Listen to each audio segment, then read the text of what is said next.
अल्लामा इकबाल ने लिखा था, मंजिल से आगे बढ़कर मंजिल तलाश कर, मिल जाए तुझको दरिया तो समुंदर तलाश कर, हर शीशा टूट जाए पत्थर की चोट से, पत्थर ही टूट जाए वो शीशा तलाश कर। मेरे साथ जानी मानी शख्सियत हैं साबका वज़ीर इंजीनियर अब्दुल गनी कोली साहब। सर, वक्त दिया आपने, बहुत बहुत शुक्रिया, आपने याद किया। ब्यूरोक्रेसी से लेकर सियासत तक आपको एक वसी तजर्बा है। मौजूदा वक्त की बात करें, जम्मू कश्मीर में 6 साल के तवील अरसे के बाद चुनी हुई सरकार बनी है, 4 माह हो चुके हैं। किस तरीके से सरकार का जो काम काज चल रहा है, क्या लगता है आपको कि ये सरकार आवाम की फलाह के काम कर पाएगी? देखिए, जब डेमोक्रेटिक सेटअप में हुकूमत जो है वो लोगों की होती है और हमारे मुल्क जो है वो सेक्युलर कंट्री है, इसमें भी चारा नहीं है बगैर इसकी। ठीक है, यहाँ कुछ हालात ऐसे हुए लास्ट टाइम कि यहाँ गवर्नर एलजी रूल रहा। खैर, फिर भी गवर्नमेंट ने महसूस किया और ज़रूरत भी थी वक्त की, बल्कि देर हुई अच्छा हुआ, देर नहीं हुआ, इलेक्शन हो गई। अब हमारी असम्बली बन गई है। यूटी में कुछ वो कहते हैं ना, हिलियाना अलानो नहीं लियाओ भाभी नहीं मानो। हमारी जो असम्बली हुआ करती थी जम्मू कश्मीर की, वो पूरे हिंदुस्तान में सबसे ज़बरदस्त थी। जब आर्टिकल 370 था, मतलब यहाँ हम कुछ भी कर सकते थे जो बाकी स्टेट वाले नहीं कर सकते थे। तो पता नहीं उसको नज़र लग गई, तो अब फिर हम यूटी में आ गए। क्यों आए, क्या आए, ये सब कुछ आपको पता है। आना चाहिए था, नहीं आना चाहिए था, ये भी बड़ी कहानी है। तो खैर, समवाब हम यूटी में हैं। यूटी में और डेमोक्रेटिक जो हमारी असम्बली बनी है, इसमें वो बात नहीं है कि जो हमारी हुकूमत है वो जो चाहेगी सो करेगी। इसमें काफ़ी जो हैंड है वो होम मिनिस्ट्री का होता है। अब होम मिनिस्ट्री जो रूल्स रेगुलेशन देखे और देखती है, वो किस हद तक इनको एक कुशन दे सकती है वो काम करने के लिए। लेकिन कुछ भी हो, चाहे कितनी रिस्ट्रिक्शंस भी क्यों ना हो, जो मैं समझता हूँ कि लोगों को इन्होंने they have heaved a sigh of relief. पहले वो किसी से बात ही नहीं कर सकते थे। अब कुछ ना कुछ एक नुमाइंदा तो है, वो किस हद तक बोलता है, किस हद तक काम कराता है, वो सेक्रेटरी चैप्टर है। लेकिन समबडी इज देयर कि जो उनकी ग्रीवेंसेस हैं लोगों की, वो आके बता सकते हैं और इस जुर्रत के साथ भी बताते हैं कि जी आप पर हमारा हक है, आप हमारे नुमाइंदे हो। अब नुमाइंदा जो है, ये ठीक कहा आपने, कुछ मुश्किलात हैं। जो एक सिस्टम होता है पूरा, वो यूटी में पॉसिबल में नहीं होता है। मुझे लगता है स्लोली एंड ग्रेजुअली हालात जो हैं वो ठीक हो जाएंगे। क्योंकि कल भी जो मीटिंग थी, पहली दफ़ा होम मिनिस्ट्री की, तो वहाँ चीफ मिनिस्टर भी था, एलजी साहब तो हुआ करते थे। तो इसमें तो कोई शक नहीं है, जब भी हमने यूटी के हालात अवरा सुधारने हैं तो लोगों का बड़ा रोल होता है। और ख़ासकर जब लोगों के नुमाइंदे हों, अगर उनको इग्नोर किया जाए तो वो बात नहीं बन सकती, जिसके लिए एक सिस्टम जो है वो बनाया गया। सर, आप जिस असम्बली हल्का से मेंबर असम्बली बने थे, उसके बाद वज़ीर बने थे, उसके गांव में बड़े दुखदायक हालात हुए। बढाल की बात करेंगे, 17 लोगों ने अपनी जानें गंवाई। आज तक उस वाक़या का समझ नहीं आई है, ना ही उन लोगों को कुछ रिलीफ मिली है। क्या अपील रहेगी सरकार से कि उन लोगों को रिलीफ मुआवजा दिया जाए? कल भी ये कुछ लोग आए और मुझे बताया भी गया कि देखिए, इतने high level team home ministry ने जो भेजी कि इसको इन्वेस्टिगेट करो, डिटेल में जाओ कि what's the background to it. लेकिन अभी तक वो एक मुहिमा जो है वो मुहिमा ही बना हुआ है। एक तो वो रिपोर्ट भी अभी तक क्लियर नहीं आई। ये भी हर एक आदमी बड़ा हैरानी की से देखता है कि इतना टाइम भी हुआ, टीमें भी आई, उन्होंने अपने डेरे भी जमाए, बडहाल में भी, रजौरी में भी, सब कुछ हुआ। बड़े सैंपल लिए, उन लोगों को वहाँ से डिस्प्लेस किया गया। वो रजौरी में 200-300 आदमी आके रहे। ये सब कुछ होने के बावजूद जो फैक्चुअल पोजीशन है वो अभी तक लोगों के सामने नहीं आई। एक तो मैं ये अपील करूँगा, चाहे कुछ भी हो, ये एक सस्पेंस जो है ये ऐसे हालात में नहीं होना चाहिए। जो भी है फैक्चुअल पोजीशन, ताकि दूध का दूध, पानी का पानी जो है वो क्लियर हो जाए, वो आवाम के सामने आए और उसमें बड़ी बात यह है, इसमें यूटी नहीं इन्वॉल्व, इसमें होम मिनिस्ट्री इन्वॉल्व है, गवर्नमेंट ऑफ इंडिया इन्वॉल्व है। तो इसका मतलब है कि इसमें फिर भी डिले होना ये बदकिस्मती की बात है। अब मुझे नहीं समझ आती कि उसमें क्या राज और न्याज की बातें हैं जो नहीं होनी चाहिए एटलीस्ट ऐसे मामलों में। एक सवाल रहेगा कि जल शक्ति महकमा की बात करें, जितना तजर्बा आपको है इस महकमा का, इतना जम्मू कश्मीर में किसी को नहीं है। 2024 के आखिर तक जल जीवन मिशन स्कीम की मुद्दत थी, अब तोसी हो गई है, 2028 तक कर दी गई है, लेकिन अभी तक राजौरी ज़िला की बात करें या पुंछ ज़िला की बात करें, कोई भी स्कीम मुकम्मल नहीं हुई है। क्या समझते हैं आप कि ये स्कीम मुकम्मल हो जाए तो आवाम को इसका कितना फ़ायदा मिले? एक्चुअली जो मैं समझता हूँ ये ठीक है, एक्टिविटी चल रही है। मसलन आप पुंछ का एक मुझे वो सब लेट पे जो कंट्रैक्टर वो बाहर के हैं, पूरा डिस्ट्रिक्ट पुंछ वो है, ही इज़ ए कंट्रैक्टर। जो एक्टिविटीज़ हैं पीएचई की या जल शक्ति जो भी आप डिपार्टमेंट जो नया नाम आप रखा है उसकी, तो उसने सब लेट पे हर जगह काम किए हैं। तो कल एक सबलेट का जो कंट्रैक्टर था मेरे पास आया हुआ था, बता रहा था कि हम स्कीम जो है प्रॉपरली कंप्लीट, तो पाइप लाइन कुछ है और इसमें मैक्सिमम जो है वो फिल्ट्रेशन प्लांट रखे हैं। अब फिल्ट्रेशन प्लांट तभी कामयाब होंगे कि जो सोर्स का पानी है वो बराबर का बराबर रहे। लेकिन आपको पता है आजकल ड्राउट का सीजन चल रहा है, इसमें जो वो बड़े ज़बरदस्त स्प्रिंग जो पेरेनियल टाइप के होते थे हमेशा रहने वाले, उनमें भी पानी जो है काफ़ी हद तक कम हो गया है। ये यहाँ जम्मू की बात नहीं है बल्कि कश्मीर में भी बड़ी बड़ी इम्पॉर्टेंट जगहों पे लोगों ने ये ज़हन लाया है नोटिस में गवर्नमेंट के कि हमें पानी की जो है वो कमी हो रही है। तो मुझे अप्रीहेंशंस हैं जो हमारे प्रपोजल थे, ख़ासकर फिल्ट्रेशन प्लांट को लेके कहीं ऐसा ना हो कि वो सिस्टम जो है वो डैश टू द ग्राउंड ना हो जाए। रीज़न बीइंग कि पानी नहीं है, आप पानी कैसे चढ़ाएंगे, ठीक है ना। तो ये बाकी जो और स्प्रिंग है ओवरऑल उनमें भी जो है पानी की काफ़ी कमी आ गई है।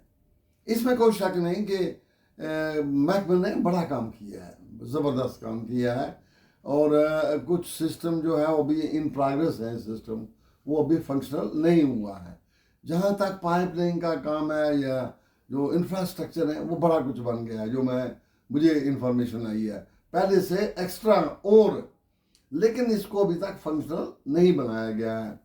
उसकी वजह ये है कि स्कीमें पूरी तरह अभी कंप्लीट नहीं हुई हैं विद अ न्यू प्रपोजल जो अब गवर्नमेंट ने बनाया है, या पुराने प्रपोजल को और इसको मिला के किस हद तक वो है, तो वो एक तो वो फंक्शनल नहीं हुआ है, वो भी एक वजह है। दूसरी मुझे बड़ी जो अप्रीहेंशन जो मैं महसूस कर रहा हूँ कि जो फिल्ट्रेशन प्लांट हैं, कहीं ये इतना सिस्टम पाइप लाइन का इंफ्रास्ट्रक्चर इतना बना के इतना कई मील कई किलोमीटर्स भी पाइप लाइन होके अगर ये काम नहीं चलेगा तो ये बड़ी बदकिस्मती की बात है। बदकिस्मती की बात रीज़न में कि एक तो मुझे नहीं पता कि जो प्रपोजल उन्होंने कैसे बनाए हैं, और अगर जो मैक्सिमम फिल्ट्रेशन प्लांट के हैं अगर वहाँ पानी की कमी हो गई तो ये हमारा सिस्टम जो है ये फंक्शनल कैसे रहेगा। कुल साहब, आपका जो पहला असम्बली हल्का था वो 4 हिस्सों में तकसीम हो गया। जब भी हम आपके पास आते हैं या जो भी हमें फ़ोटोग्राफ या सोशल मीडिया के ज़रिए भी हम देखते हैं, सुबह से शाम तक आपके दरवाजे पे आवाम का रश रहता है।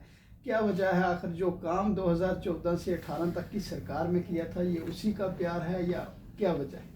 देखिए, मैं आपको अपने बड़ा ज़बरदस्त सवाल पैदा कर दिया है।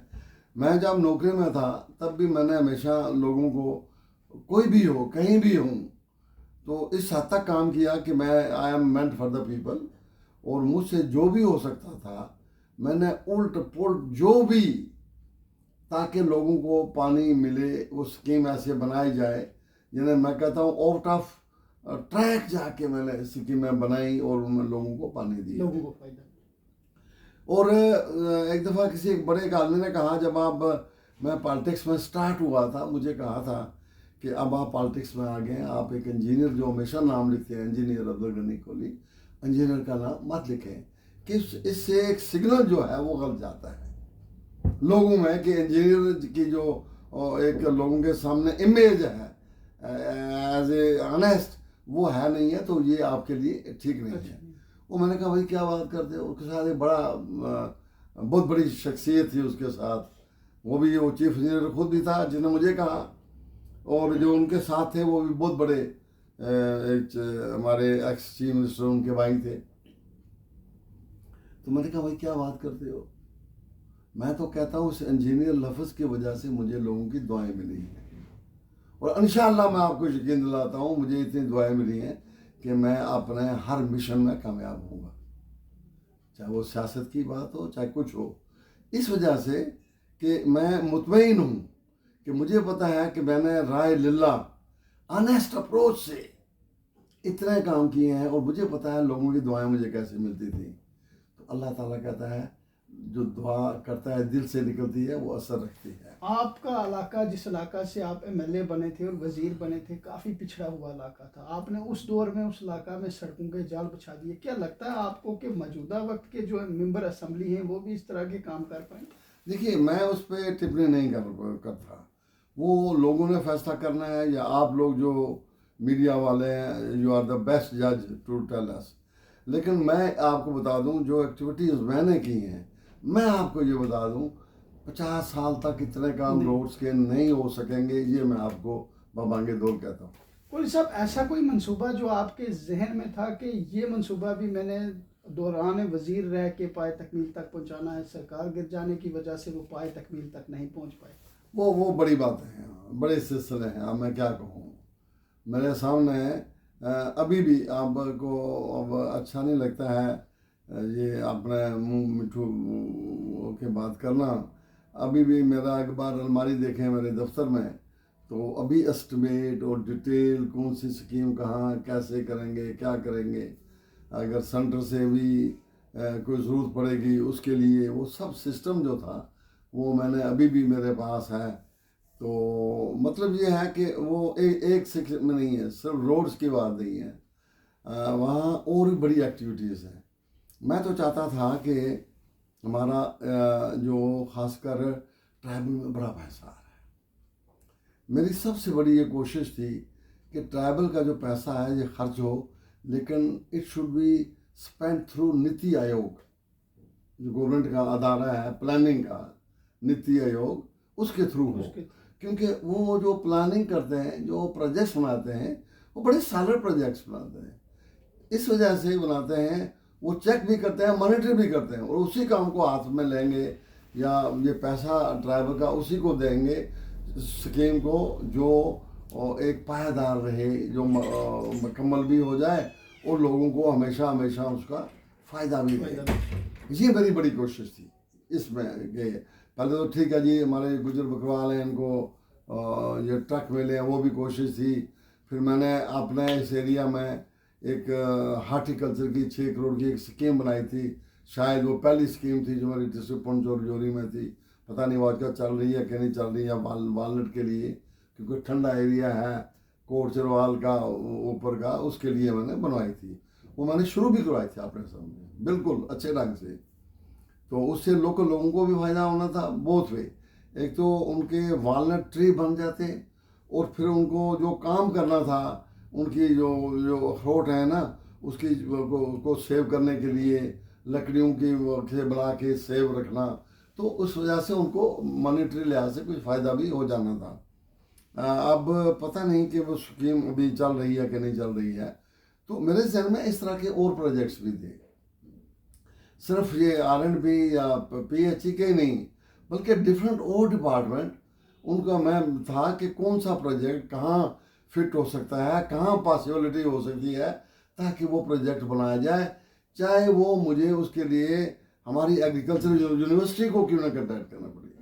जो मैंने वालनट का बनाया था वो कश्मीर एग्रीकल्चर जो यूनिवर्सिटी है वहाँ जाके उनसे कंटैक्ट करके उनके लोगों को जो एक्सपर्ट थे उनको बुला के उनको मौके पे भेज पे, तो वो प्रोजेक्ट जो है जब तक उनकी एक्सेप्टेंस ना हो, प्रोजेक्ट जो है या सेंक्शन भी होना मुश्किल होता है। तो मैंने यहाँ तक कोशिश की थी, वो प्रोजेक्ट कराया। मुझे पता है कि मैं कैसे दूसरी यूनिवर्सिटी में जाके उसको फॉलो किया और फिर फाइनली उसको सेंक्शन कराई। एनिमल हस्बेंड्री डिपार्टमेंट की बात करें तो आपने उस सोए हुए महकमे को जगाया था और रोज़गार के मौके फराहम करवाए थे। क्या समझते हैं आप कि इस महकमे को दोबारा से हरकत में आना चाहिए और इसमें रोज़गार के किस तरीक़ा के मौके फराहम हो सकते हैं जिससे हमारे नौजवानों को भी रोज़गार मिल सके? देखिए, ये बहुत बड़ा महकमा है। ये बाहर से कोई पता नहीं, मुझे लगता है एक इम्प्रेशन है ये गाय भैंस का है या पता नहीं गुज्जर ज़्यादा होता है, ऐसा नहीं है अग्रवाल के। ये बहुत बड़ा वास्ट डिपार्टमेंट है और इसमें इतना एवेन्यू है लोगों को आगे काम करने के लिए, बाय वे ऑफ एम्प्लॉयमेंट भी है। क्योंकि उस ज़माने में मैंने एक स्कीम प्रपोज की थी, अभी वो पूरी सैंक्शन तो नहीं हुई थी। जैसे आपको पता है एक ज़माने में टीचर्स का सिस्टम किया गया था, ये फारूक साहब के दौर में, जब शफी साहब एजुकेशन मिनिस्टर थे, तो उन्होंने टीचर्स का हर जगह जहाँ ज़रूरत पड़ती थी उनको कहा जाता था रहबरे तालीम, ठीक है ना। वही प्रोग्राम मेरा था कि रहबरे animal husbandry sheep husbandry department में वो सिस्टम लागू किया जाए और उसकी ज़रूरत भी है, क्योंकि इसकी एक्सपेंशन इस डिपार्टमेंट की इतनी है कि हर आदमी को ज़रूरत है। ये वो सिंपली कुछ लोगों को फ़ायदा वाला नहीं है। As a whole rural area में 95% जो लोग हैं इसके साथ जुड़े हुए हैं। तो अगर वहाँ रहबरे एनिमल हस्बेंड्री शीप हस्बेंड्री जिसकी ज़रूरत है, इस लिहाज से ज़रूरत है कि जो मैंने खुद देखा है कि हमारा जो स्टाफ है वो इंसाफ नहीं कर सकता है क्योंकि स्ट्रेंथ कम है। तो उसमें वही एक तरीका था कि अगर वो हम कर लेते तो वो सिस्टम जो है हर उस गरीब आदमी जो वो पहाड़ पे भी रहता है उसको अगर ज़रूरत आपने इसकी थी तो वो आदमी जाके सर्व भी कर सकता था, उस आदमी की नौकरी का भी सिस्टम बन सकता था और लोगों की सेवा भी हो सकती थी।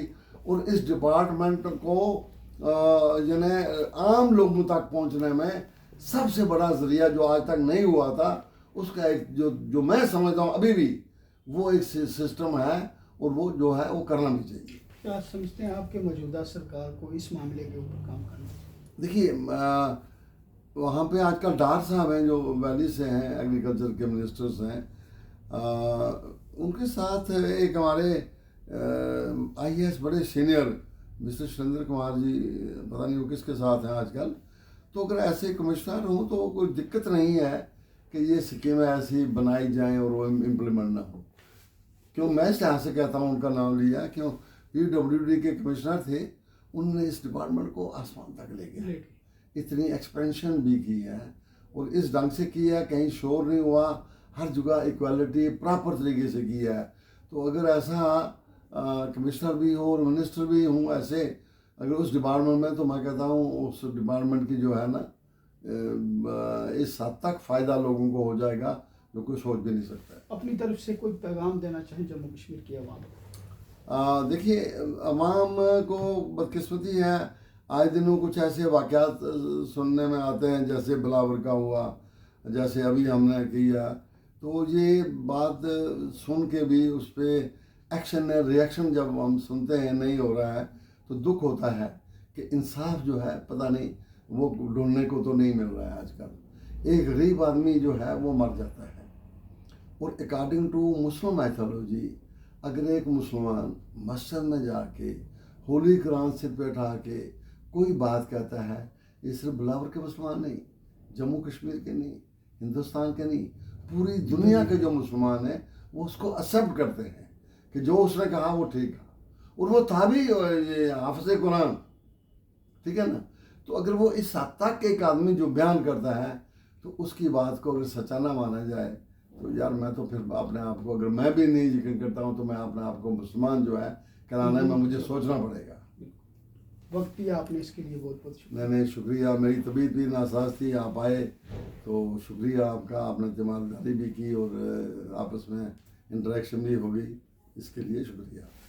सबका वज़ीर इंजीनियर अब्दुल गनी कोहली साहब से सीधी बात हुई है इनके साथ और इन्होंने जम्मू कश्मीर में महकमा एनिमल हस्बेंड्री की बात करें तो उसमें जिस तरीके से दौरान वज़ीर इन्होंने काम किया था और इनका ये साफ कहना है कि अगर आज भी सरकार उसी हिकमत अमली को अपनाए तो नौजवानों को रोज़गार के मौक़े भी फराहम होंगे और लोगों तक भी खिदमत पहुँचेगी। अपने मेज़बान को दीजिए इजाज़त। आप देखते रहिए लाजवाल, दुआओं में रखिए याद, अपना रखिए ख्याल।